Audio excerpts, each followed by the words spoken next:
നമസ്കാരം. എല്ലാവർക്കും കലയത്തിനാക്കുഴി കാഴ്ചകളിലേക്ക് സ്വാഗതം.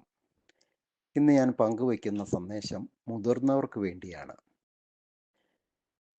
കുട്ടികളുടെ മാനസിക ആരോഗ്യം സംരക്ഷിക്കുന്നതിനും കടുത്ത തീരുമാനങ്ങളിൽ നിന്ന് അവരെ പിന്തിരിപ്പിക്കുന്നതിനും മുതിർന്നവർക്ക് വലിയ പങ്കുണ്ട്. കുട്ടികളിൽ ഈയിടെയായി ആത്മഹത്യാ പ്രവണത കൂടുന്നതായി നമ്മൾ പത്രമാധ്യമങ്ങളിൽ കൂടെയും ദൃശ്യമാധ്യമങ്ങളിൽ കൂടെയും ഒക്കെ അറിയുവാൻ സാധിക്കുന്നുണ്ട്. മൊബൈൽ ഫോൺ ലഭിക്കാത്തതിനോ പ്രണയ നൈരാശ്യം മൂലമോ ആണ് ഇത് കൂടുതലായി സംഭവിക്കുന്നത്. മൊബൈൽ ഫോൺ എന്നത് ജീവിതത്തിന് ആവശ്യമായ ഒരു ഉപകരണം മാത്രമാണ്.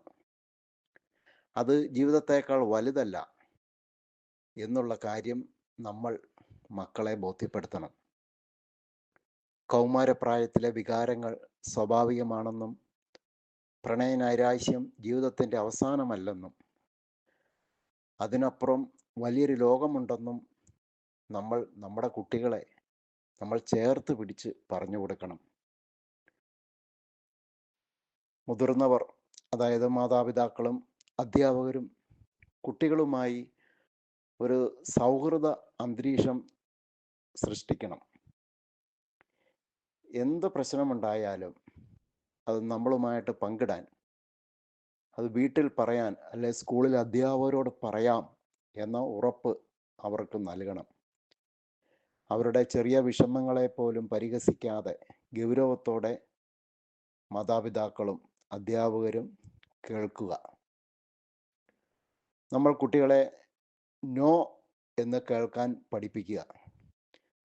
ചോദിക്കുന്നതെല്ലാം ഉടൻ സാധിച്ചു കൊടുക്കുന്നത് കുട്ടികളിൽ ക്ഷമയില്ലാതാക്കും. കുട്ടികൾ ആഗ്രഹിക്കുന്ന കാര്യങ്ങൾ എപ്പോഴും ലഭിക്കില്ലെന്നും പ്രതിസന്ധികൾ ജീവിതത്തിൽ ഉണ്ടാകും, അതെങ്ങനെ നേരിടണമെന്നും ചെറുപ്പം മുതലേ അവരെ നമ്മൾ മുതിർന്നവർ, മാതാപിതാക്കളും അധ്യാപകരും പഠിപ്പിക്കണം.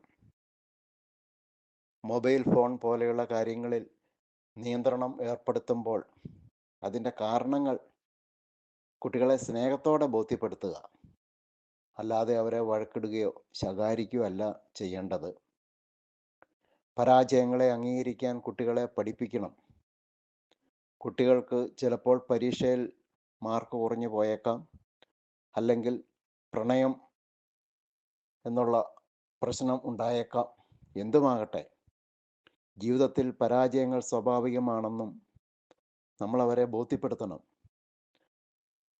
തോൽക്കുന്നത് ജീവിതത്തിൻ്റെ അവസാനമല്ല, മറിച്ച് മറ്റൊരു തുടക്കമാണ് എന്ന ചിന്ത കുട്ടികളിൽ വളർത്താൻ നമ്മൾ ശ്രമിക്കണം.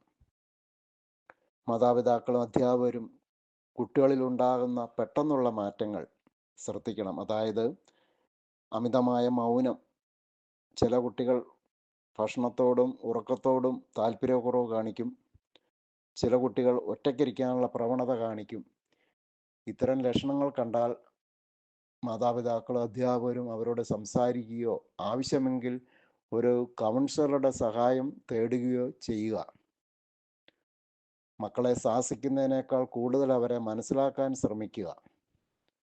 അവർക്ക് വേണ്ടത് നിങ്ങളുടെ വിലപിടിപ്പുള്ള സമ്മാനങ്ങളല്ല, മറിച്ച് നിങ്ങളുടെ സമയവും ശ്രദ്ധയുമാണ്. വീണ്ടും ഒരു മെസ്സേജുമായി വരുന്നതുവരെ സസ്നേഹം, സണ്ണി കലയത്തിനാക്കുഴി.